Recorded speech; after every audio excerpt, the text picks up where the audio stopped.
Hello friends, आप देख रहे हैं आपका चैनल शेयर बाज़ार विद आयुष। और दोस्तों, बात किसके बारे में करेंगे? बात करेंगे वही एक टॉपिक जिसके बारे में चर्चा आप कह सकते हैं रुक ही नहीं रही है। वो है दोस्तों टैरिफ। देखिए, टैरिफ को लेकर अपने आप में आप कह सकते हैं कि हमारे बाज़ार तो बहुत हद तक सुधरते हुए नज़र आ चुके हैं, बल्कि जितना गिरे थे उतना सुधर गए। लेकिन अभी भी देखिए, जो दो देश सबसे ज़्यादा लड़ रहे हैं टैरिफ को लेकर, वो है दोस्तों एक यूएस और दूसरा है चाइना। देखिए, दोनों लगातार जिस तरीके से कह सकते हैं एक दूसरे के ऊपर रिटेलिएट किया, जिस तरीके से दोस्तों यूएस ने पहले चाइना पे टैरिफ लगाया, फिर चाइना ने यूएस पे लगाया, फिर वापस यूएस ने चाइना पे बढ़ाया, फिर वापस चाइना ने दोस्तों यूएस पे बढ़ाया। और ये जो एक काम है ना, वो चलता जा रहा है, वो रुकने का नाम नहीं ले रहा है। बट अगेन, ये सब चीज़ें दोस्तों हमेशा एक बात ध्यान रखिए, बहुत समय तक नहीं चल सकती है। और अगर चलेगी तो इससे नो डाउट दोनों इकोनॉमीज़ पे बहुत ज़्यादा खतरा आएगा, बहुत ज़्यादा दिक्कतें आएगी। अब इसी बीच कह सकते हैं दोस्तों, डोनाल्ड ट्रंप की एक बात निकल कर आ गई जो अपने आप में कह सकते हैं बाजार को चीयर कर दे। तो उसके ऊपर हम बात करेंगे और बहुत सारी ऐसी इंपॉर्टेंट चीज़ें जिसके ऊपर हम बात करेंगे। लेकिन उससे पहले दोस्तों, अगर अभी तक आपने चैनल को सब्सक्राइब नहीं किया है तो छोटा सा आपका समय लूँगा, प्लीज़ चैनल को आप लोग सब्सक्राइब कर लीजिए। तो देखिए, यूएस प्रेसिडेंट ने क्या कहा? यूएस प्रेसिडेंट ने कहा, nice conversations going on with China. ये दोस्तों किसने कहा है? याद रखिएगा, ट्रंप ने कहा है कि एक अच्छी हमारी बातचीत चाइना के साथ होती हुई दिख रही है। और ट्रंप ने ये हिंट किया है कि वो टैरिफ को वापस ले सकते हैं जो बीजिंग यानी चाइना पर लगाए गए थे। मतलब आप समझिए, ये स्टेटमेंट ट्रंप की तरफ से आना कि हम वापस से जो टैरिफ है वो ले सकते हैं, या फिर आप कह सकते हैं हिंट ही देना और ये कहना कि हमारी अच्छी बातचीत चलती हुई नजर आ रही है किसके साथ? चाइना के साथ। क्योंकि एक बात हमेशा ध्यान रखिए, डोनाल्ड ट्रंप को भी पता है कि उनके लिए चाइना अभी मजबूरी है, और चाइना के लिए भी दोस्तों ये बात ध्यान रखिएगा, यूएस एक मजबूरी है। दोनों देखिए सबसे बड़ी इकोनॉमीज़ है, और ऐसा नहीं हो सकता कि देखिए यूएस और चाइना एक दूसरे से बिल्कुल ट्रेड ही ना करें। ये बात ध्यान रखिए, अभी ग्लोबली सब इंटरकनेक्टेड है, सबको देखिए एक दूसरे की ज़रूरत है। और ऐसा नहीं हो सकता कि यूएस चाइना के बिना आगे चले जाए या फिर चाइना यूएस के बिना आगे चल जाए। अगर दोनों दोस्तों ट्रेड नहीं करेंगे तो आप समझिए, ये दोनों देश इतने बड़े हैं कि इन दोनों को ट्रेड करना ही पड़ेगा, क्योंकि ये दोनों, जैसे मैंने कहा, ये मजबूरी है एक दूसरे के लिए, ज़रूरी नहीं है लेकिन मजबूरी है, ये बात ध्यान रखिएगा। जब दोस्तों रिपोर्टर से डोनाल्ड ट्रंप बात कर रहे थे, तब देखिए उन्होंने कहा कि by the way we have nice conversations going on with China. Thursday को भी याद रखिएगा, ट्रंप ने ये कहा था कि वो वापस से जो स्टीप ड्यूटीज़ लगाई गई है, जो इम्पोज की गई थी पिछले महीने, वो वापस ले सकते हैं। लेकिन उन्होंने ये कहा था कि अगर एक डील होती है टिकटॉक यूएस के ऑपरेशंस को लेकर, तब हम बात करेंगे। अगर वो डिले होगी तो जो ट्रेड इश्यूज़ है वो भी उस तरीके से रिजॉल्व नहीं हो पाएंगे। लेकिन वही है कि देखिए, टिकटॉक की डील मेरे हिसाब से देखिए डोनाल्ड ट्रंप करवा के रहेंगे, क्योंकि वो लगातार टिकटॉक के डील के पीछे पड़े हुए हैं। और अगर वो डील हो जाती है तो फिर आप कह सकते हैं यूएस और चाइना के बीच में एक बीच का रास्ता जो है वो निकल कर होपफुली आ जाएगा। देखिए, डोनाल्ड ट्रंप ने क्या कहा कि मैं नहीं चाहता कि अब यहाँ से और ऊपर जाया जाए, यानी वो बात कर रहे हैं टैरिफ को लेकर। जो टैरिफ देखिए जिस तरीके से लगा रहे हैं 100%, 200%, उन्होंने कहा कि मैं नहीं चाहता कि यहाँ से हम और हायर जाएं, क्योंकि एक सर्टेन पॉइंट के बाद जो आम इंसान है वो बिल्कुल भी बाय नहीं कर पाएगा अगर इतने टैरिफ लगते हुए नजर आएंगे। ट्रंप ने ये साफ साफ दोस्तों, जब वो व्हाइट हाउस में रिपोर्टर से बात कर रहे थे टैरिफ को लेकर, तो ये आप कह सकते हैं कहा। तब ये बात समझिए ना कि देखिए, चीज़ों को लेकर वो भी जानते हैं कि हाँ, अगर इतना ऊपर चले गए तो फिर कोई भी खरीदेगा नहीं। एंड एक बात ध्यान रखिए, अगर यूएस और चाइना के बीच में जो डील है वो फाइनलाइज हो जाती है, ये बात ध्यान रखिए कि ऐसा नहीं होने वाला है कि 0% टैरिफ पे चीज़ें वापस ली जाएगी। यूएस मेरे हिसाब से, जो मुझे लगता है कि देखिए, कुछ कंट्रीज़ पे 5% तक का टैरिफ अभी इम्पोज कर सकता है। चाइना पे हो सकता है कि 5% या फिर 5% पर बात ना बने, लेकिन 10 से 20% पर बात बने। इस तरीके से एक बात ध्यान रखिएगा, डोनाल्ड ट्रंप काम कर सकते हैं। वैसे अभी एक बात ध्यान रखिएगा, बेस लाइन सब पर 10% लगाया गया है, बट मेरे हिसाब से दोस्तों डोनाल्ड ट्रंप एक बीच का रास्ता निकल कर आएंगे। बिकॉज उन्होंने शुरुआत 10% से इसलिए की कि उनको रूम मिल जाता है कि 10 से अगर हम थोड़ा बहुत नीचे भी जाएंगे तो 4-5 पे जाकर बात कर लेंगे। क्योंकि एक बात ध्यान रखिए, 10 पे चालू किया था और उसके बाद जिस तरीके से टैरिफ लगाए थे दोस्तों उन्होंने 2 अप्रैल को बाकी सब कंट्रीज़ पे, जैसे हम पे 25-26% लगाया, तो उससे आप कह सकते हैं कि अगर हम डील 5% पे लेकर आ जाएंगे तो वो सोचेंगे कि विन विन सबके लिए।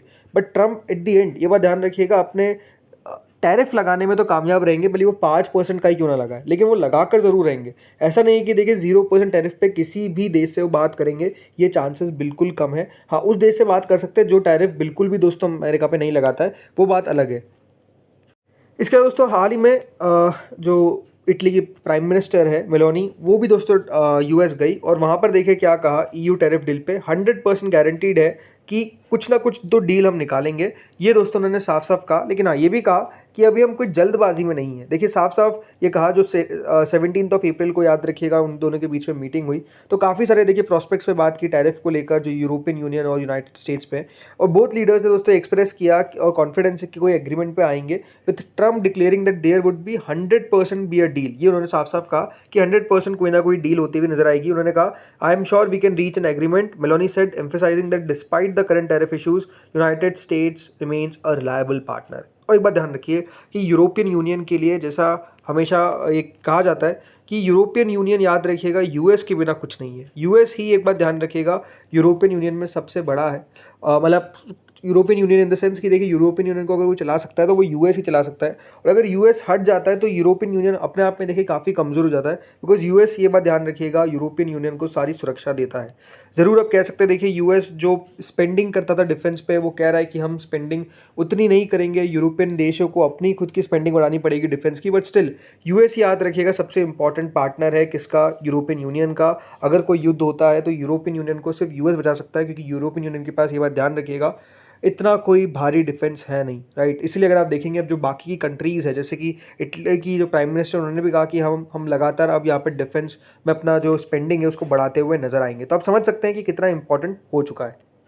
इसके अलावा देखिए इंडिया के लिए भी कुछ ना कुछ है। दोस्तों जो इंडिया का डेलीगेशन है वो विजिट करने वाला है Washington to finalise details of US trade agreement. जी हाँ, भारत और यूएस के बीच में एक ट्रेड एग्रीमेंट दोस्तों जल्द फाइनलाइज हो सकता है, और इसीलिए इंडियन डेलीगेशन जो है वो दोस्तों यूएस का विजिट कर सकता है बहुत ही जल्द। इस प्रकार की खबरें जो है वो निकल कर आ रही है। ये जो विजिट है दोस्तों, इससे फाइनलाइज होगा टर्म ऑफ रेफरेंसेस, ये बात ध्यान रखिएगा, फॉर द डील। जो एक्सपेक्टेड है कि ऑलमोस्ट 19 चैप्टर्स रहेंगे, जिसमें गुड सर्विसेज, कस्टम फैसिलिटेशन, ये सब आपको देखने को मिल सकता है। जो इंडिया के चीफ नेगोशिएटर है राजेश अग्रवाल, जो एडिशनल सेक्रेटरी भी है डिपार्टमेंट ऑफ कॉमर्स के अंदर, वो दोस्तों इस टीम को लीड कर सकते हैं। और फर्स्ट इन पर्सन टॉक जो है वो यूएस के साथ शुरू हो सकती है। ये बात ध्यान रखिएगा, जो राजेश अग्रवाल है उनको 18 अप्रैल को, याद रखिएगा, नेक्स्ट कॉमर्स सेक्रेटरी जो है वो नियुक्त किया गया, और ये इनका ऑफिस 1 अक्टूबर से ये काम शुरू कर देंगे। बट हाँ, ज़रूरी बात यही है कि जो 3 दिन का टॉक है ये दोस्तों इंडिया और वॉशिंगटन के बीच में होगा शुरू इन वेडनेसडे April 23। तो ये भी देखना होगा कि देखिए बायोलैटरल ट्रेड एग्रीमेंट किस तरीके का निकल कर आता है, क्या कोई ट्रेड टैरिफ पर कुछ बात होती है कि नहीं होती है। लेकिन हाँ, अगर ट्रेड एग्रीमेंट भी सही तरीके से दोस्तों आ जाता है इंडिया यूएस के बीच में, तो इंडिया के लिए अपने आप में देखिए ये विन विन सिचुएशन है, राइट। इसके अलावा आईएमएफ की तरफ से भी देखिए एक अच्छा बयान निकल कर आया है कि उन्होंने कहा कि कोई ग्लोबल रिसेशन नहीं लगता है उनको आता हुआ नजर आएगा, भले यूएस टैरिफ अगर लग भी गए तो। देखिए जो आईएमएफ की तरफ से ऐसा बयान आना कि रिसेशन उनको नहीं लगता कि अभी आएगा, ये अपने आप में देखिए एक अच्छी बात है। ट्रेड टैरिफ अनसर्टेनिटी, उन्होंने कहा कि लिटरली ऑफ द चार्ट्स है, बट उन्होंने कहा कि इसका कोई ग्लोबल रिसेशन इससे नहीं आता हुआ नजर आएगा, ऐसा क्लियरली दोस्तों की तरफ से कहा गया है। जो इंटरनेशनल इकोनॉमिक ग्रुप है उसने ये साफ साफ फोरकास्ट किया है कि जो वर्ल्ड इकोनॉमी है और जिस तरीके से ग्लोबल शेयर प्राइसेस में ड्रॉप देखने को मिला है, जो ट्रेड टेंशन चली है, लेकिन उन्होंने ये वार्न किया है कि एक इरोजन ऑफ ट्रस्ट अब दूसरे देशों के बीच में होगा। मतलब कि जो यूएस पे कह सकते हैं पहले विश्वास किया जाता था दूसरी कंट्रीज़ के द्वारा, स्पेसिफिकली देखिए ईयू के द्वारा, वो विश्वास बहुत हद तक आप कह सकते हैं दोस्तों डैमेज तो हुआ है। और डैमेज क्यों है? बिकॉज ट्रम्प की पॉलिसीज़ के कारण।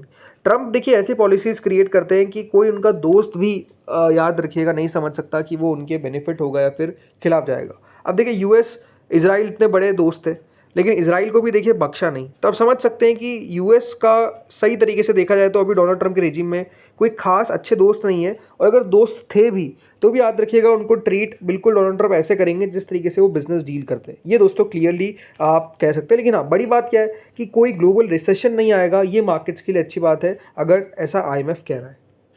बट ये बात ज़रूर है कि दोस्तों एक बात ध्यान रखिए, रिसेशन आए ना आए ये बात अलग है, लेकिन अभी कंपनीज के लिए प्रॉब्लम हो रही है। जैसे कि दोस्तों अब आज खबर निकल कर आई कि फोर्ड ने अपने जो कार्स है उसको एक्सपोर्ट करने के लिए अभी हॉल्ट कर दिया, जो स्पोर्ट्स कार वो हॉल्ट करते हैं अदर मॉडल्स भी चाइना को अमिड टैरिफ फॉर। तो आप समझिए कि जो यूएस का ऑटो जायंट है फोर्ड, उनकी तरफ से अभी के लिए एक्सपोर्ट्स पे रोक लगा दी गई है, क्योंकि उनको नहीं पता कि देखिए किस तरीके से बिजनेस एनवायरनमेंट करेंटली है। तो ये प्रॉब्लम बहुत ज़्यादा समय तक ना खींचे, यही मेरे हिसाब से देखिए डोनाल्ड ट्रम्प चाहते हैं कि, क्योंकि उनको एट दी एंड पता चल चुका है कि बहुत नुकसान यूएस को भी हो रहा है। और अगर यूएस बहुत ज़्यादा समय तक अड़ा रहा कि नहीं हम तो टैरिफ लगाकर बिल्कुल इस तरीके से टैरिफ लगाएंगे, छोड़ेंगे नहीं, ऐसा, उससे देखिए एट दी एंड याद रखिएगा यूएस कंज्यूमर्स, यूएस कंपनीज़ को ही सबसे बड़ा झटका लगेगा। तो आई थिंक इसीलिए आप समझ सकते हैं कि 90 दिन का टैरिफ पॉज आया, यूएस चाइना के बीच में बातचीत की खबर निकल कर आ रही है। आई थिंक ये सारी चीज़ों के कारण अगर आप देखेंगे तो मार्केट्स अब पॉजिटिव रिएक्शन भी दे रहे हैं। तो दोस्तों इस वीडियो में इतना ही था, होपफुली वीडियो बढ़िया लगा होगा। अगर आपको अच्छा लगा तो लाइक करिएगा, चैनल से पहली बार जुड़े सब्सक्राइब करिएगा। Thank you friends for watching this video.